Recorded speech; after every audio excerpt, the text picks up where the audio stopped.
Miss. Good evening, everybody. Let me see who's here. I'm gonna give a couple of minutes for people to log on. I'm just so excited to be here with Dr. Celeste Lanston. Listen, if you want to become a doctor, if your children want to be a doctor, you have to listen to this show. It's the Phenomenal STEMist. It's the Phenomenal STEMist. A little homework now.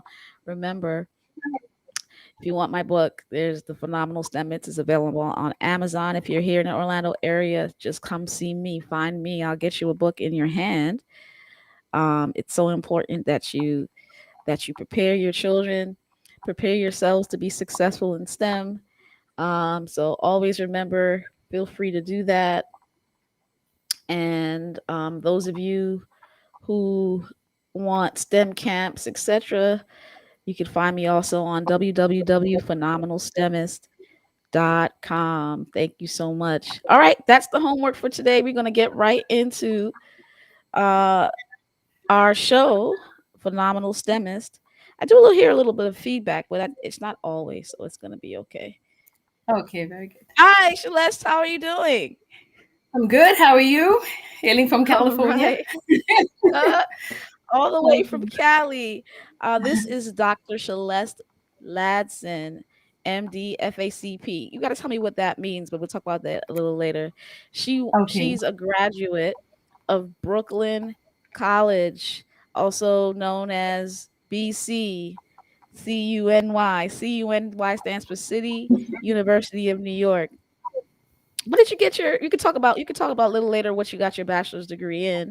Okay. She After graduating from Brooklyn College, she went to Ohio State University College of Medicine, uh, where she got her medical degree, and then she did her postgraduate training, her residency from Loma Linda University Medical Center there in California. She's still there. She's still in Cali. Her residency was in internal medicine and pediatrics. Currently, she's a physician working and practicing as an internal medicine and pediatrics, primarily internal medicine, but she's a board certified internal medicine physician. And I have her here straight from Brooklyn College. Listen, there's the reason why I have you on here. I'm so excited is because many people think that in order to become a physician or some kind of professional, they have to go to an Ivy League institution. They have to go to a well-known institution. Not to say Brooklyn College is not well known, but I'm excited Right. that somebody that went to a state college, a college that's there to help students, especially students of color, they can be successful in STEM. Specifically, they can go on to medical school and become a practicing physician. So, thank you so much for being here, Celeste. I really appreciate You're very welcome, Dr. Maya.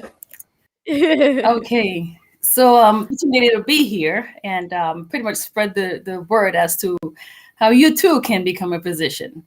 I mean, oftentimes, we look at each other or the younger generation look at us and, want to know, how can I become one of those, or is it possible? Is it doable? So the answer is yes. Now the key is, as a Dr. Byfield is, the key is start early. Start early. However, starting later, it's not impossible. Becoming a physician is a process, a lengthy process. So the earlier you begin, the more time you would save yourself. I fell in love with science as a whole, was introduced to science and fell in love with science in third grade. I Okay, so actually, specifically remember, what did you actually get your degree in? Yeah, okay, when you talk about falling in love with your discipline, what did you get your degree in? So, what is your okay. actual discipline? I'm sorry. Okay, so my bachelor's degree was in health and nutrition sciences. I started out as a bio major, Mm-hmm. thinking that to be pre-med, you absolutely have to be a bio major, not realizing technically you can major in anything, Yeah. accounting, economics, whatever you love. You can major in anything. However, in addition to your major, you have to take a series of courses that are oftentimes labeled as pre-med.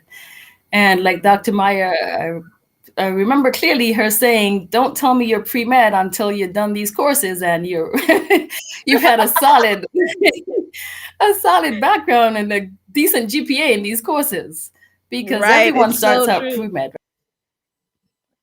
Not everyone is pre med by the time they walk at graduation." That's right. That's so true. So I did So when did you a fall switch in? from a bio major to, yes, I Mhm. like, it's not my,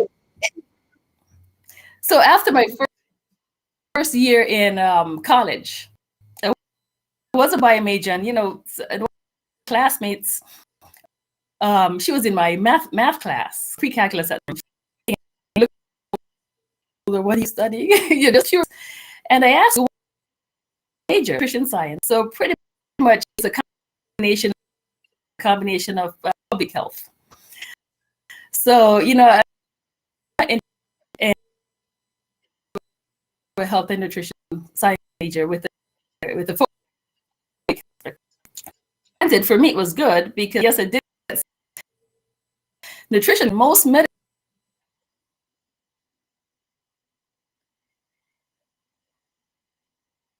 Hold on, Celeste. I'm getting a little feedback from you. Hello, can you hear me? You're a little frozen and we lost your video. Don't touch anything. I think it's just there's a lot of static. Are you on the Wi-Fi or are you hooked up directly to the computer?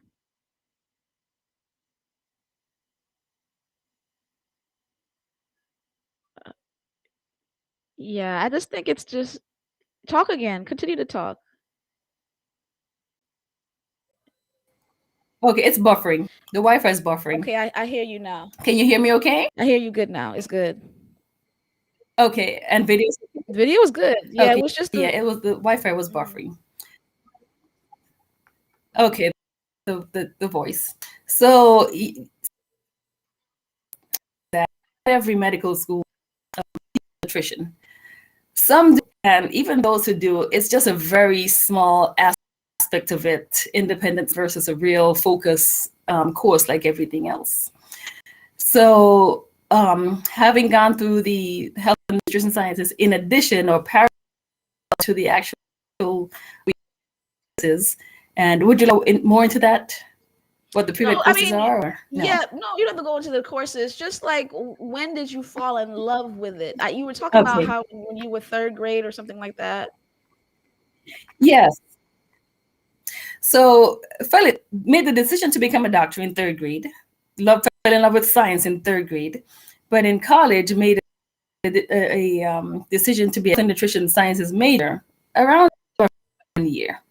So from bio major to health and nutrition major, pre-med courses. Okay, so that tells me that you can change. That what I hear from that story is that you can Right, have a vision and a mission when you are young, but there's different ways to get to the ultimate mission and there's no problem in changing. You started off right, as a biology major, but you switched your major in the middle of your college career and still ended up as a right, physician. And there's so many people who feel afraid right, by if they change their major, it's too late. The mission is gone. And I never forget, I was listening to Eric Thomas last week and he was talking they were talking in their podcast about plan to fail. Like you could make all these plans but understand that things will shift.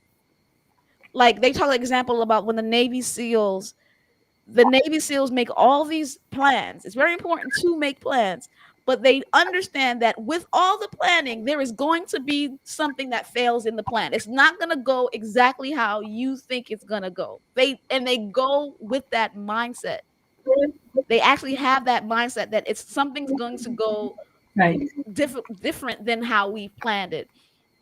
And because it helps your attitude. Like if you're okay with things right, not going the way it's planned, but the ultimate mission and goal is still at hand, then you'll have a greater happiness and joy when things don't move the way you think it would. So I never forget that the Navy SEALs, they crashed when they try to get bin Laden. One of the helicopters crashed. That's an example. Like, how did they manage in the midst of the mission something as drastic as that shifted the plan? But it Right. seems like it's okay. To me, like what you're saying is you can fall in love with Right. something and you can shift.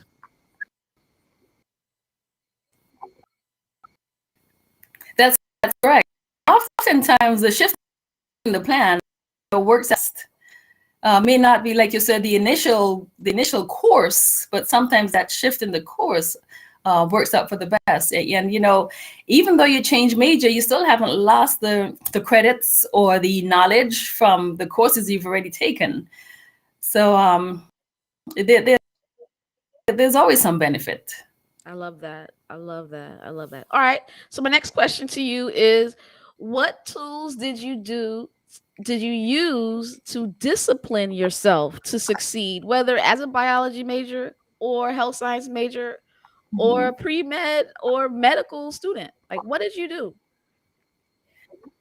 Okay, so and this applies to anything in life. Staying focused. You know what you want to do. There's no one else who can do it for you. There will be distractions, tons of distractions. Have a schedule.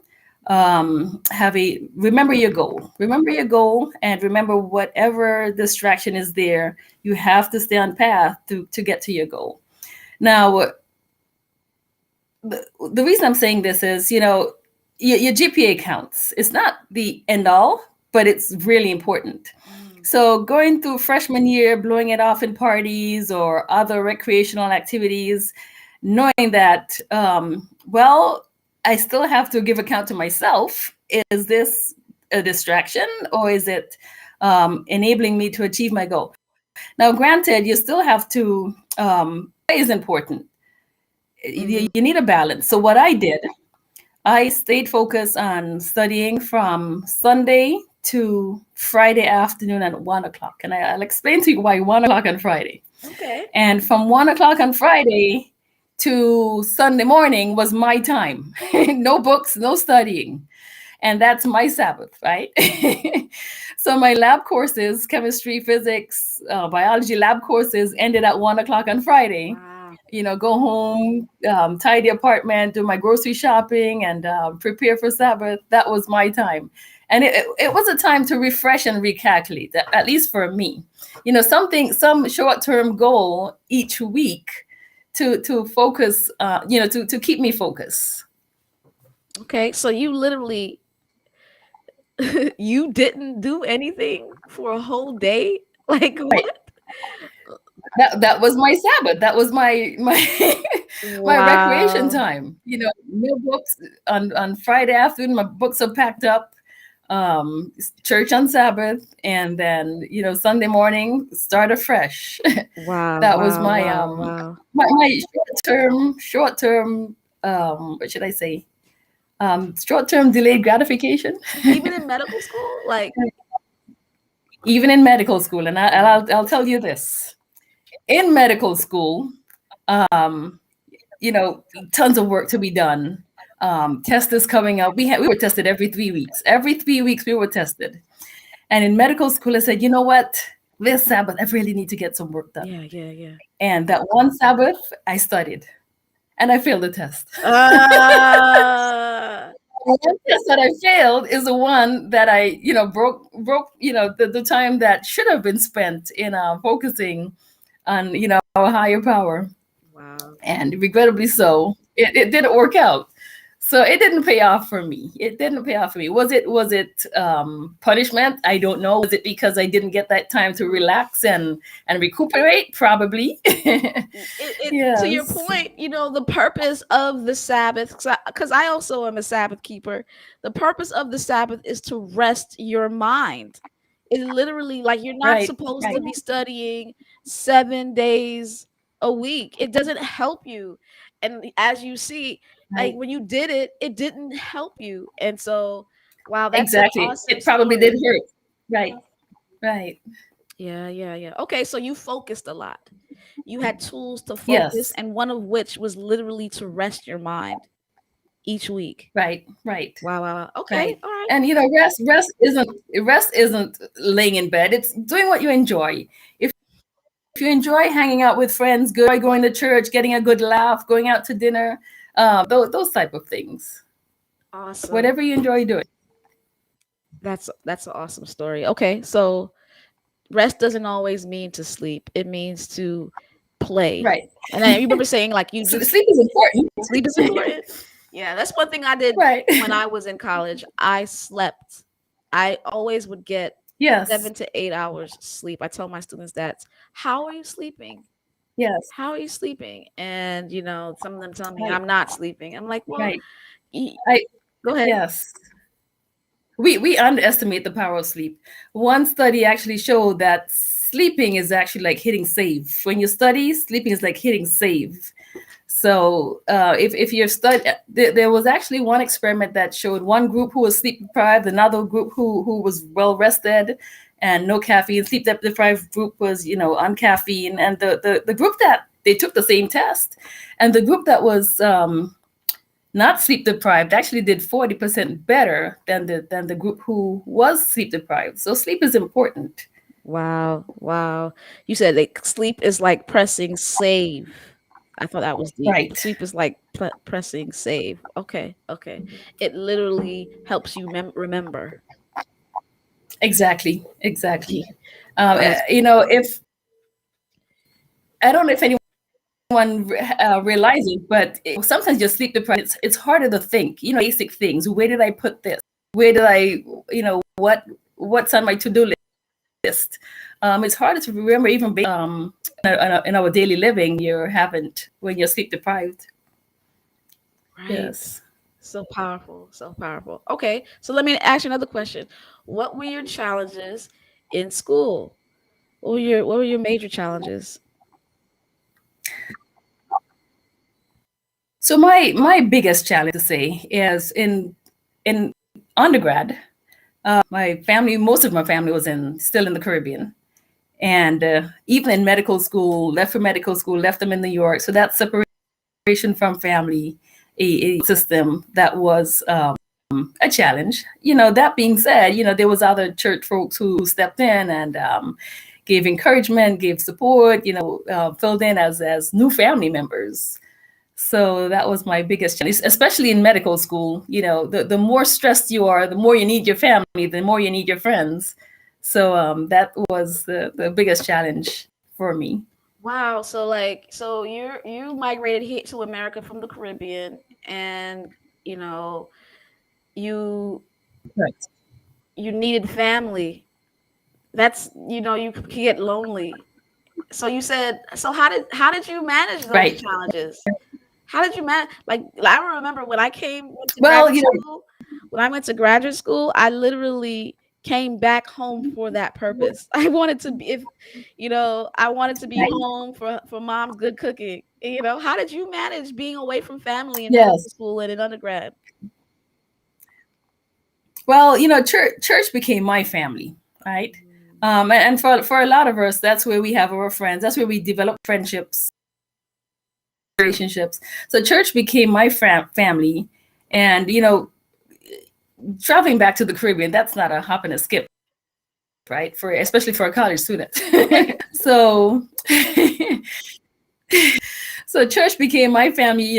Become involved in church, playing the piano, big thing when I was in church in the Caribbean. Did that here when we are meeting. So some connection outside of school, outside of your school friends. So that really helped. And Yeah. as time went by, it got easier and easier. You meet people and develop friendships, and that was a big help.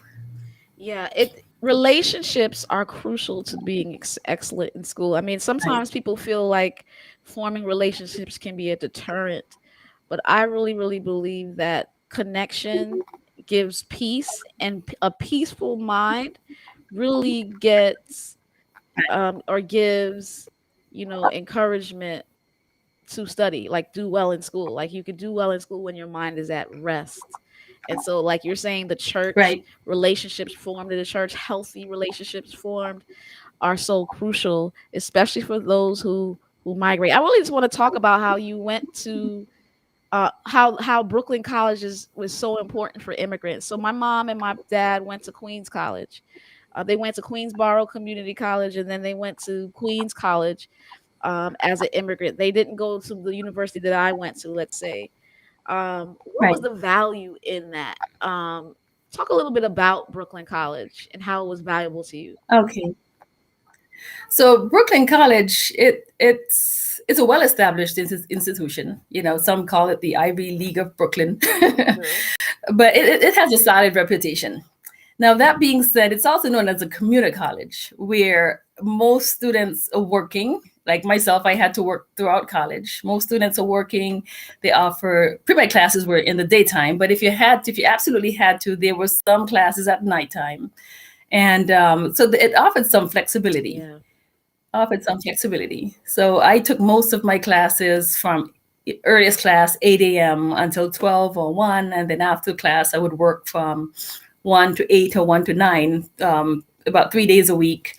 And I see your reaction, Maya.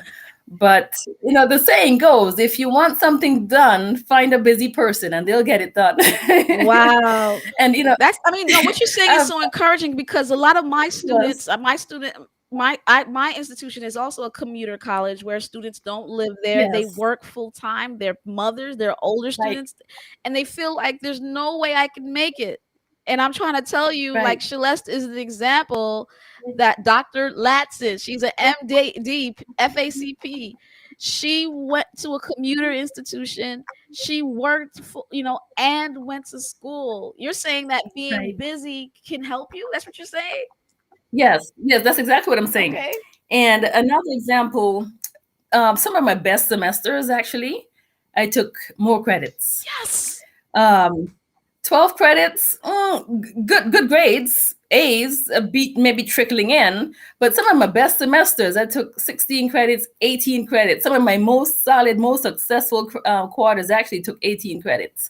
So, you know, because you know from the get-go, there's no time to waste. You've got to stay focused. You can't fall behind. So that's what I found. And I had actually enjoyed the challenge. Listen, my sophomore year, I Yeah, took, drum roll, 21 credit hours. right, right, 21. And I'm right. talking about Yeah, organic chemistry, physics, right. plus my other general ed courses. 21. You know what my average was? A 4.0. It was my best 4.0. year. My Absolutely. sophomore year was my Absolutely. best Yes. year. So you Yes. can do it when you don't waste time. Like you said, you don't Right. waste Right. time. People who take low amounts of hours and they don't work, you like wondering, how am I not doing well? Because you feel you have so Yes. much time in the world. It's easy for procrastination to step in if you have more time on your hands. Yes. Yeah. Yep. So it wasn't even a challenge to you. I would have thought that was your challenge, having too many credits, working full time. No, your challenge was, family wasn't present. So you needed a Yes. friendship family, a friend family, Right. because Right. Right. busyness helped you. Okay. I love that. Right. Right. Correction. I worked maybe three days a week Okay. Okay. and about 8 hours each shift. Yes. But Okay. Part time job. which brings me to the next. Yeah, which brings me to a little diversion here. So starting college freshman year, sophomore year, working um, in addition to going to school, I got a letter in the mail that said your GPA is such and such. Please apply for our scholarship. Like, who are these people? But yeah, I'm going to apply, of course. Of course, I'm going to apply. So I applied for the scholarship. In addition to paying my tuition, paying for books, they gave me a check in my hand Yes. that was above and beyond what I was making working. So I actually was able to quit my job. Listen. Now,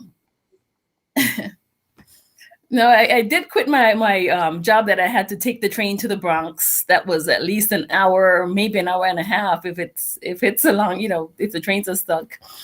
But after quitting the job, I was able to do on-campus research, academic research, which is vital in applying to medical school. So yes, a lot of people do volunteering. Everyone does volunteering, but what makes you stand out? What are you doing to make you stand out? academic research, publication if you can. That's great, because if you're applying to medical school, these are institutions. You're a PhD, Maya. You know that's how they make their money. So if you're doing research, that's a plus. What you're saying is so pivotal, and it's like I actually run a program at the college where I work, where it's majority scholarships, and I, Right, grant students scholarships. And like you said, we not only pay their tuition, we pay their need, and they get a refund check in the mail. But what some right, students tend to do is still work. They work, and I'm going to hold that yeah, money, not realizing this money is meant to support you so that you don't right, have to work, so that you can focus heavily and on your studies and exactly, do things that will help fulfill your correct, goal of becoming a physician, some kind of STEM major in the future. And so what you're saying is so key, Dr. Ladson. It is so important that you get right, scholarships and then do things that can help you, like right, research. You know how many students are right, afraid of, I also run a research program. They're afraid of the research. They think it's right, something that is going to hurt them. And research is there to help. It sets you right. above people. That's what medical schools are looking for. Yes, They're looking for not for you to take a gap year, but when you take a gap right, year, what did you do in that gap year? Did you do research? exactly, right. Because and another thing that they want to look at, because the gap here, you're only doing research, so technically it's easier. Whereas if you're doing school and research on top of that, they can see that, okay, she can multitask, she can stay focused, he or she can multitask, or stay focused. So I think it's important, and again, going back to volunteering is good, community service is good, but any way that you can show leadership, doing research, if you publish, that's even better. Um, that's always a plus, and like you said, that helps you to stand out, because again, everyone's volunteering. So are you doing research or not? And that, with thousands of people applying to medical school, they can only take a less than 10% of applicants are even considered, not interviewed, but considered, less than 10%. Right. So it's a needle in a haystack. So what's going to make you stand What is out? going to make you stand out? I love that. Do things that make you stand out, and shadowing and volunteering and doing everything that other people do is not Right, going to make you stand out. Is it important to right, shadow? Yes. But even when you right, shadow, what are you going to talk about in the interview, and in terms of what you did as you shadowed? right, right. Yeah, that's what you're saying is so key. All right. So what are your challenges now? Challenging now, a big different focus. So my biggest challenge now is balancing family and balancing career, right?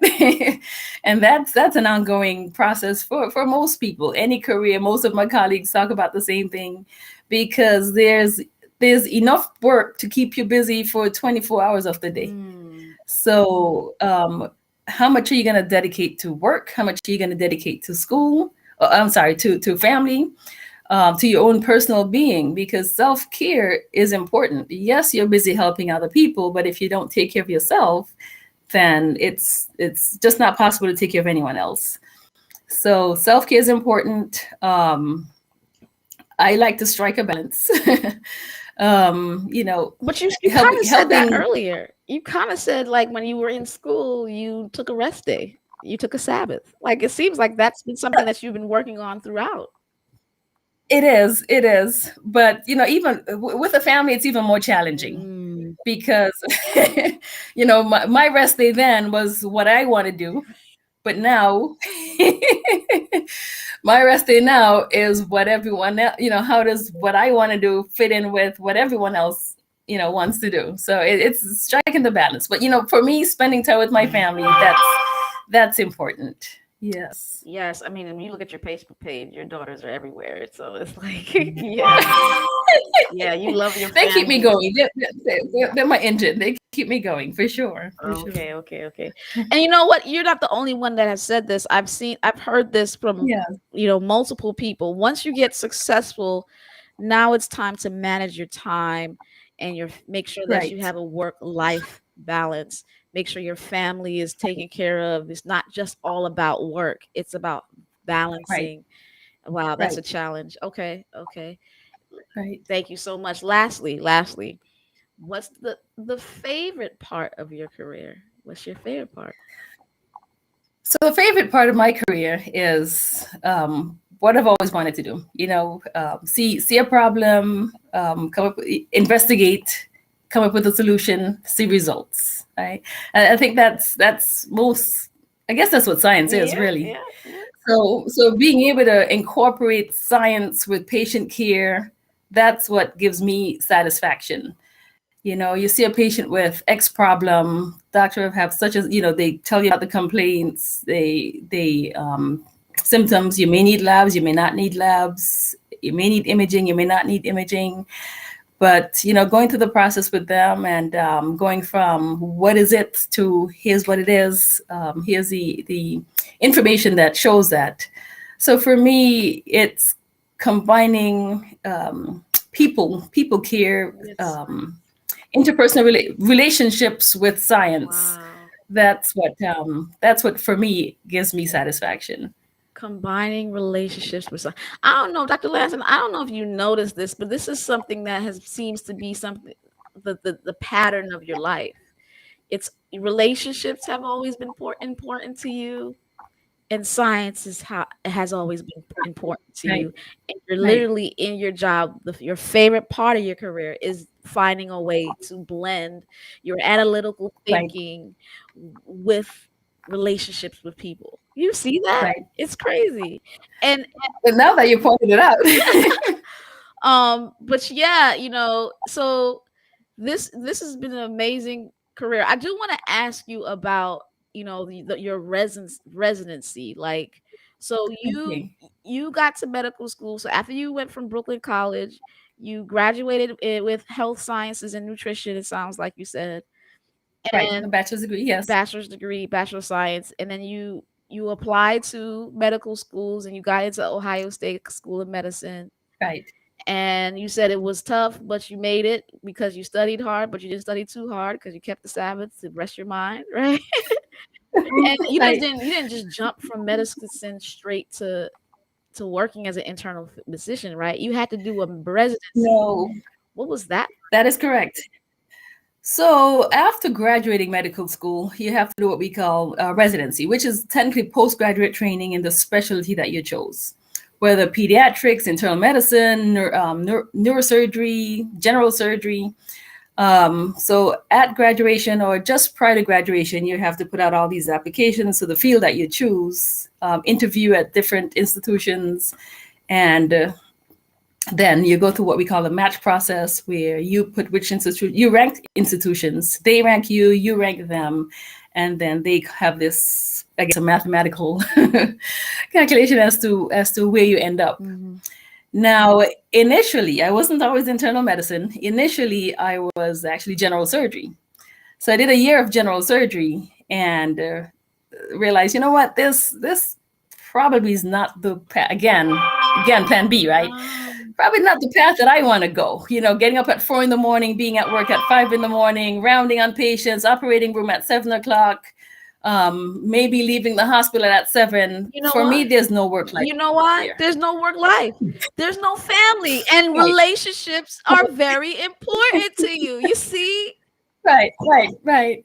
So did I waste a year? No, No. because if a patient comes to me with an abscess or a laceration, I still have the skills to cut it open, drain it out, or suture a laceration, no problem. So again, diversion with some benefit, right? Wow. And you know So, what? You know what, Dr. Laston? You yeah, were okay with that because you did it in right, college. You did right, it in right, college. You switched. It was you. There's no. It's. You knew the ultimate vision. You know the ultimate mission for your life. You know what you want to make you happy. And if what you see is Correct. not making you happy, switch. Switch. Yes, yes. Because you know what's important to you. Relationships, Right, family is very important to you. right. Wow. So typically, surgery residency is 5 years. Pediatric would be 3 years. Internal medicine would be 3 years. Internal medicine and pediatrics combined, that would be 4 years. Neurosurgery could be 7 years. So it varies from by specialty. Mm, So I did internal medicine, and that's something that if you choose to go into cardiology, pulmonary, nephrology, the different specialties, you have to do an internal medicine residency first, and then go on to do a fellowship in those different subspecialties. So I chose MedPeds, we call it, internal medicine pediatrics combination. Applied, moved from Ohio, went to Loma Linda, did my 4 years as MedPeds there, and then from there, then send out applications for what quote unquote a regular physician job, right? yeah. So technically, so if you go through the straight path, undergraduate 4 years, medical school 4 years, residency 3 years to 7 years, and then after you had a question about the FACP, after you finish residency, then you can take an exam you in that specialty. Oh, So FACP means Fellow American College of Physicians, which means that you've taken an exam, an 8-hour exam. You've prepared and taken an exam and passed the exam, and you vow to practice evidence-based medicine um, based on Norse guidelines. You vow to stay current with the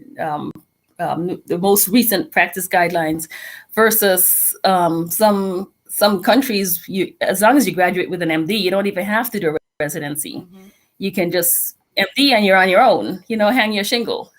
But surgeons would be FACS, different governing bodies who provide that designation or accreditation So it seems or what certification you're also. telling me is that I'm going to be in school forever if I want to be a physician. I'm just like, you're going to be in No. school for a long time, and you're going to always have to keep up with the practices. Yes. That is But here's what I tell people who say that I'm going to be in school for a long time. Well, you're going to be doing something anyway, so you might as well do what you want to do. that's right. Or else, if you don't do what you want to do, you're going to live with regrets, Right. because that time is going to pass somehow, whether you're doing what you want to do, or you're doing your plan B, or you're not doing anything at all. That time will pass somehow. So if you choose, if you really want to do it, just go ahead and do it, because that time's going to pass somehow. Looking back, it seemed like just yesterday. you Yep. know And it I goes mean, by real it fast, looks, especially those of you who it just really go straight does. through. It's not that long. Yes. I was done at 28, and I don't even remember 28. Like I've been like Right, right. it does it 28 is not old. See, when you're young, you think being Yes, done at 30 is old. Being done at 40 right, is old.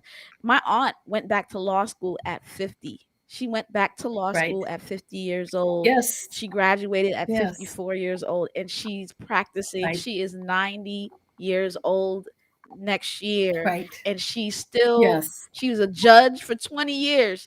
She was a judge for 20 years, and now she's practicing in elder care part-time, and right. she's skydiving, not skydiving, what's the parasailing. Listen, That's because that's where her passion is. Yes, she practiced absolutely. for 20 years as a lawyer and a judge, and then she's doing her own Right, personal practices on the side, and she went back to school at 50. It's never too late, it's never too long. right. Do what you want to do. That's so important what you're saying. We're getting all these gems. We're getting like all these gems on this interview, and it's a shame I don't think I'm on Facebook. I know I'm on YouTube, but it looks like my Facebook thing was having an issue, but it's okay. We're on Okay. YouTube, and I'm telling you, this conversation has been awesome. I know we have really touched a lot of lives. I see people watching, but I don't see any questions. Usually I get questions from people on Facebook. It's easier to question from Facebook. We're having YouTube video Okay. views, but no Facebook. But guys, thanks so much for coming on, for watching. Thanks for coming on Phenomenal STEMish. Remember, you can buy my book, You can find it on phenomenalstemist.com. And of course, Dr. Celeste Latston, so happy that you came to talk with me today. Really, really Thank you for having appreciate me, it. Maya. Yeah. I am a Very good. phenomenal STEMist, and so is she. She's the from Brooklyn And you College. can do it too. And she's saying you could Very do it good. too. You absolutely you can do it too. Easy. All right. Good night, everybody. Okay. Thank